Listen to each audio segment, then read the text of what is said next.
अस्सलामुअलैकुम। मैं हूं अदनान मलिक और आप देख रहे हैं शिकारी ऑफ क्रिप्टो यूट्यूब चैनल। हम रोजाना शेयर करते हैं बिटकॉइन, इथेरियम और सोलाना की प्राइस प्रेडिक्शन और कुछ आल्ट कॉइन्स जिनके आपको सिग्नल दिए जाते हैं, जिनके सपोर्ट एंड रेजिस्टेंस को फॉलो करके आप बहुत अच्छा प्रॉफिट बना सकते हैं। तो दोस्तों, जैसा कि कल शाम के वीडियो में आपको बताया था हमने कि बिटकॉइन का डोमिनेंस अगर यहाँ से पंप होता है तो बिटकॉइन ही पंप होगा और आल्ट कॉइन्स को इतना खास परफॉर्म नहीं कर पाएंगे। तो दोस्तों, आपने देखा कि वैसा ही हुआ। अभी जो डोमिनेंस अपनी रेजिस्टेंस बना रहा है वो है 58.20। अगर इसको ब्रेकआउट कर जाता है तो फिर दोस्तों प्रॉब्लम क्रिएट हो सकती है, क्योंकि इसको ब्रेकआउट करने के बाद सिर्फ और सिर्फ बिटकॉइन ही पंप करेगा और आल्ट कॉइन्स हो सकता है कि डंप होना शुरू हो जाएं। अभी क्या मूवमेंट रहेगी नेक्स्ट मार्केट के लिए, ये सारी इन्फॉर्मेशन आपके साथ इस वीडियो में शेयर की जाएगी।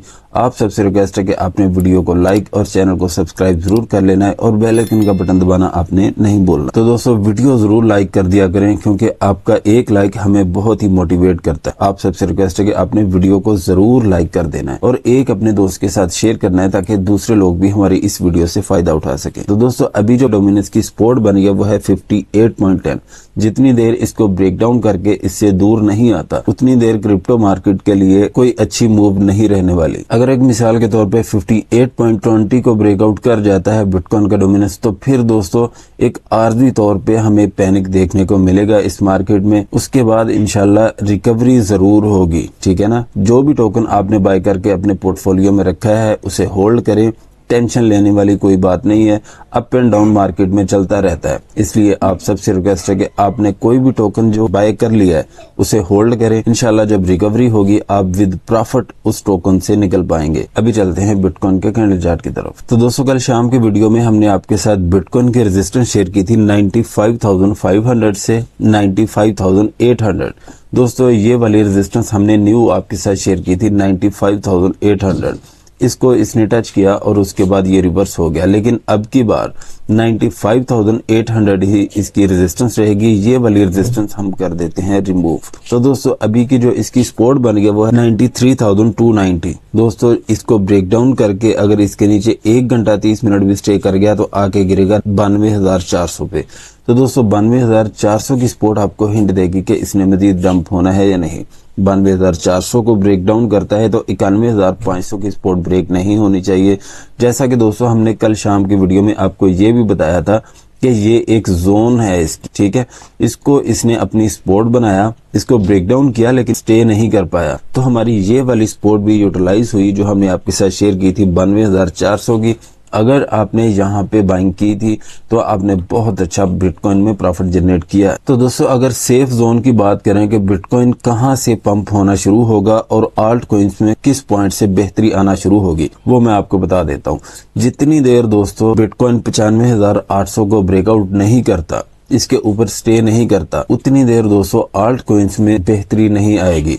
उसकी वजह है कि अभी इस टाइम जहां पे मौजूद है बिटकॉइन, ये सारा एरिया रेड जोन कहलाता है। जब कोई भी टोकन अपनी रेड जोन में आ जाए, उससे निकलना उसके लिए काफी ज्यादा मुश्किल होता है। चाहे बिटकॉइन हो, चाहे इथेरियम हो, चाहे कोई भी इस क्रिप्टो मार्केट का फन्ने का टोकन भी हो, जब अपनी वो रेड जोन के अंदर आता है तो दोस्तों उससे निकलना काफी ज्यादा मुश्किल होता है और अपनी रेड जोन के अंदर कुछ दिन स्टे करता है। तो दोस्तों, इसकी रेड जोन स्टार्ट हुई है 98,800 या 98,500 से। जितनी देर 98,800 को ब्रेकआउट नहीं करता, अपनी नेक्स्ट रेजिस्टेंस नहीं बनाता, उतनी देर बिटकॉइन अपनी रेड जोन में ही रहेगा। एक और मैं आपको बात बताना चाहता हूँ जो कि बहुत ही जरूरी है रेड जोन के हवाले से। जब कोई भी टोकन अपनी रेड जोन में आता है, उसके क्रैश का कोई पता नहीं होता कि कहाँ तक इसने क्रैश करना है, लेकिन हम आपके साथ जरूर शेयर करेंगे क्योंकि ये बिटकॉइन अपनी रेड जोन में आया। ये मैं आपको बता देता हूँ कि 91,500 को ब्रेक डाउन करके इसके नीचे ये 2 घंटे 30 मिनट भी स्टे कर गया तो 90,500 से $90,000 की सपोर्ट पे आके ये गिरेगा। और एक पॉइंट में आपके साथ वो आज शेयर करने वाला हूँ, जितनी देर वो पॉइंट को प्राइस नहीं टच करती उतनी देर मार्केट रिकवर नहीं करेगी। वो पॉइंट कौन सा है ये मैं इथेरियम के कैंडल चार्ट पे जाके आपको बताऊंगा, लेकिन अभी मैं बिटकॉइन के रेजिस्टेंस आपके साथ शेयर करना चाहता हूँ। सबसे पहले इसकी रेजिस्टेंस आ रही है 95,800। इसको ब्रेकआउट करके इसके ऊपर ये 2 घंटे स्टे कर जाता है तो 96,700 की इसकी रेजिस्टेंस आपको हिंट देगी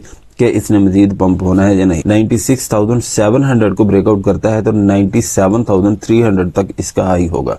दोस्तों 97,300 को जितनी देर ब्रेकआउट नहीं करता उतनी देर बिटकॉइन हमें डराता धमकाता ही रहेगा। तो 97,300 को ब्रेकआउट करता है तो 98,000 की इसकी रेजिस्टेंस बहुत ही इंपॉर्टेंट है। दोस्तों 98,000 को जब भी ब्रेकआउट करेगा, इसके ऊपर ये 2 घंटे 30 मिनट भी स्टे कर गया तो इंशाल्लाह 99,000 तक इसका हाई होगा। जो नेक्स्ट मूव रहेगी 99,000 को ब्रेकआउट करने के बाद वो हम उसी टाइम ही आपके साथ शेयर करेंगे जब 99,000 को टच करने की हिम्मत रखेगा बिटकॉइन। अभी चलते हैं इथेरियम के कैंडल चार्ट की तरफ। इथेरियम के दोस्तों हमने आपके साथ सपोर्ट शेयर की थी $3200 की, यहाँ पे आके गिरा। उसके बाद हमने रेजिस्टेंस आपके साथ शेयर की थी $3,332।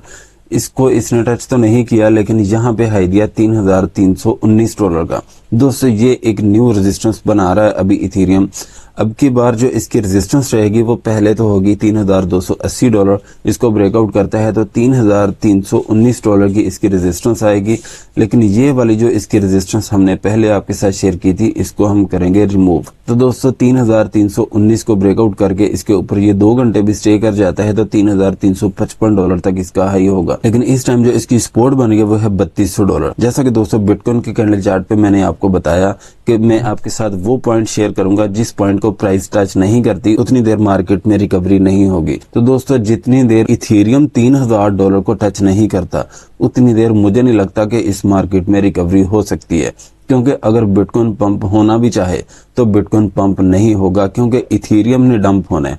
अगर इथेरियम अकेला डंप होगा तो जाहिर बात है कि इथेरियम पे उंगलियां उठेंगी। तो इथेरियम के ओनर्स ये कभी नहीं चाहेंगे कि इथेरियम की इज्जत में फर्क आए। जितनी देर इथेरियम $3,000 को टच नहीं करता उतनी देर आप मुझे नहीं लगता कि सोचें भी कि मार्केट रिकवरी करेगी। $3,000 को जब इथेरियम टच कर देगा तो उसके बाद देखा जाएगा कि अभी मार्केट की क्या मूवमेंट रहेगी। लेकिन जैसा कि मैंने आपको बताया कि बिटकॉइन अपनी रेड जोन के अंदर है, तो रेड जोन में कोई भी टोकन जब चला जाता है, ये भी मैंने आपको बताया कि उसका क्रैश जो होता है ना वो उसकी ही मर्जी से होता है। टेक्निकल एनालिसिस के मुताबिक बिटकॉइन को भी 95,500 को भी ब्रेक डाउन नहीं करना चाहिए था, लेकिन इसने ब्रेक डाउन किया। इसके बाद दोस्तों मैनिपुलेशन ही होती है। जहां तक मैनिपुलेटर मैनिपुलेट करना चाहे मार्केट को, वो अपनी मर्जी से ही मार्केट को मैनिपुलेट करते हैं। तो दोस्तों मैं आपको ये भी बता देता हूँ कि इसकी जो ये वाली रेजिस्टेंस होगी $3,355 की, इसको ब्रेकआउट करके इसके ऊपर ये 3 से 4 घंटे भी स्टे कर जाता है तो $3,420 तक इसका हाई होगा। लेकिन ये रेजिस्टेंस आपको हिंट देगी कि इसने मजीद पंप होना है या नहीं। 3,420 को ब्रेकआउट करके इसके ऊपर ये 4 घंटे भी स्टे कर गया तो इंशाल्लाह $3,500 के राउंड अबाउट इसका हाई होगा। वहां पे आप इसकी सेलिंग कर सकते हैं। तो दोस्तों इसका हिंट मैं आपको दे देता हूं कि $3,000 तक जाने का इथेरियम का जो सफर शुरू होगा वो $3,200 से स्टार्ट हो जाएगा। लेकिन $3,200 की सपोर्ट को ब्रेक डाउन करके इसके नीचे ये 4 से 5 घंटे भी स्टे कर गया तो फिर दोस्तों एकदम से तो शायद नहीं जाएगा इथेरियम $3,000 पे, लेकिन हो सकता है कि अप एंड डाउन होता होता $3,000 को ये जरूर टच करेगा। ये बात आपने जरूर याद रखनी है। अभी चलते हैं सोलाना के कैंडल चार्ट की तरफ। सोलाना की दोस्तों हमने ये वाली एक रेजिस्टेंस आपके साथ शेयर की थी, एक ट्रेंड लाइन। अब की बार इसको टच नहीं कर सका लेकिन इसी पैटर्न के अंदर ही है। जैसा कि हमने कल शाम की वीडियो में भी आपको बताया था, जितनी देर इस पैटर्न के अंदर है सोलाना उतनी देर सोलाना पंप नहीं करेगा। तो दोस्तों अभी की जो इसकी सपोर्ट बनेगी वो है $180। $180 की सपोर्ट ब्रेक होती है, इसके नीचे ये 3 घंटे 30 मिनट भी स्टे कर गया तो 172, 170, 171 कहीं पे भी आप इसकी बाइंग कर सकते हैं। और जब रिकवरी करे तो जहां पे आपको अच्छा प्रॉफिट हो आप इसमें से निकल सकते हैं। अभी की जो इसकी रेजिस्टेंस बन रही है फिलहाल तो ये एक ट्रेंड लाइन है। इसको ब्रेकआउट करता है तो $196 की इसकी रेजिस्टेंस आ रही है। इसको ब्रेकआउट करता है तो $200 की रेजिस्टेंस बहुत ही इंपॉर्टेंट है। $200 को ब्रेकआउट करके इसके ऊपर ये 4 घंटे स्टे कर जाता है तो इंशाल्लाह $207 तक इसका हाई होगा। वहां पे आप इसकी सेलिंग कर सकते हैं। नियर प्रोटोकॉल की इस टाइम जो सपोर्ट बनेगी वो है 4.97। इसको ब्रेक डाउन करता है तो फिर इसके नीचे ये 3 घंटे भी स्टे कर गया तो 4.80 पे आप इसकी बाइंग कर सकते हैं। लेकिन रेजिस्टेंस होगी 5.20। 5.20 को ब्रेकआउट करके इसके ऊपर ये 3 घंटे 30 मिनट भी स्टे कर जाता है तो इसका हाई होगा 5.38 पे। ये रेजिस्टेंस आपको हिंट देगी कि इसने मजीद पंप होना है या नहीं। 5.38 को ब्रेकआउट करके इसके ऊपर भी ये 2 घंटे 30 मिनट स्टे कर जाता है तो फिर इसका हाई होगा 5.55 पे। यहाँ पे भी आप इसकी सेलिंग कर सकते हैं। चेन लिंक की हमने आपके साथ सपोर्ट शेयर की थी 19.55 और इसके बाद एक सपोर्ट शेयर की थी 19.35। दोस्तों 19.55 पे आके ये गिरा, यहाँ से ये रिवर्स हुआ और यहाँ पे हाई दिया 20.48 का, उसके बाद ये रिवर्स हो गया। तो दोस्तों अभी की जो इसकी सपोर्ट बन गई पहली तो है 19.55, और दूसरी है 19.35। 19.35 की सपोर्ट आपको हिंट देगी कि इसने मजीद डंप होना है या नहीं। 19.35 की सपोर्ट को ब्रेक डाउन करता है तो $19 पे भी आप इसकी बाइंग कर सकते हैं। लेकिन इस टाइम जो इसकी सपोर्ट बनी है वो है 20.70। इसको ब्रेकआउट करने के बाद इसके ऊपर इसको 3 घंटे स्टे करना होगा, फिर इसका हाई 21.20 पे होगा, जहां पे भी आप इसकी सेलिंग कर सकते हैं। पुल का रोड दोस्तों ना तो अपनी रेजिस्टेंस को टच कर सका और ना ही अपनी सपोर्ट को, लेकिन सपोर्ट एंड रेजिस्टेंस यही रहेंगी। फिर भी मैं आपके साथ शेयर कर देता हूँ। 6.45 इसकी सपोर्ट रहेगी और 6.90 इसकी रेजिस्टेंस। अपनी रेजिस्टेंस को ब्रेकआउट करके इसके ऊपर ये 4 घंटे स्टे करता है तो 7.22 तक इसका हाई होगा। लेकिन अपनी सपोर्ट को ब्रेक डाउन करता है जो कि बन गया 6.45। इसके नीचे इसको 4 घंटे ही स्टे करना होगा, फिर इसका लो होगा तकरीबन 5.80 के राउंड अबाउट। यहाँ पे आप इसकी बाइंग कर सकते हैं। ठीक है कि दोस्तों हमने रेजिस्टेंस आपके साथ शेयर की थी 4.77 की, इसको इसने ब्रेकआउट किया। और ये वाली रेजिस्टेंस हमने आपके साथ शेयर की थी 4.90 की। हमने कहा था कि ये रेजिस्टेंस आपको हिंट देगी कि इसने मजीद पंप होना है या नहीं। 4.90 को ही इसने टच किया और उसके बाद ये रिवर्स हो गया। तो अभी की जो इसकी सपोर्ट बनी है वह है 4.62। इसको ब्रेक डाउन करके इसके नीचे ये 2 घंटे 30 मिनट भी स्टे कर गया तो 4.43 पे आके गिरेगा। यहाँ पे फिर आप इसकी बाइंग कर सकते हैं। लेकिन 4.43 को ब्रेक डाउन कर गया तो एक सपोर्ट इसके नीचे आ रही है जो कि बन रही है 4.30। ये सपोर्ट आपको हिंट देगी कि इसने मजीद डंप होना है या नहीं। 4.30 को ब्रेक डाउन करता है तो 4.15 4.10 यहाँ पे कहीं पे भी आप इसकी बाइंग कर सकते हैं। लेकिन रेजिस्टेंस रहेगी 4.90। इसको ब्रेकआउट करने के बाद इसके ऊपर ये 3 घंटे भी स्टे कर गया तो 5.08 तक इसका हाई होगा। यहाँ पे आप इसकी सेलिंग कर सकते हैं। विफ कॉइन दोस्तों ना तो अपनी रेजिस्टेंस को टच कर सका और ना ही अपनी सपोर्ट को। सपोर्ट बन गया इस टाइम 1.47 और रेजिस्टेंस बन गया 1.65। हमने आपके साथ यही रेजिस्टेंस शेयर की थी, लेकिन यहाँ पे इसने हाई दिया 1.61 का, उसके बाद ये रिवर्स हो गया। अभी की जो विफ कॉइन की सपोर्ट बनी है वो है 1.47। इसको ब्रेक डाउन करता है तो 1.40 पे आप इसकी बाइंग कर सकते हैं। लेकिन रेजिस्टेंस होगी 1.65 ही। इसको ब्रेकआउट करता है तो 1.75 पे भी आप की सेलिंग कर सकते हैं। लेकिन 1.75 की रेजिस्टेंस को अगर ब्रेकआउट कर जाता है, इसके ऊपर ये 4 घंटे भी स्टे कर गया तो 1.90 पे आप इसकी सेलिंग कर सकते हैं। तो दोस्तों यही इन्फॉर्मेशन थी मेरे पास। वीडियो अच्छी लगी है तो लाइक करें, सब्सक्राइब करें और अपने दोस्तों के साथ भी शेयर करें ताकि उनका भी ज्यादा से ज्यादा फायदा हो। मिलते हैं नेक्स्ट वीडियो में इंशाल्लाह। अल्लाह हाफिज।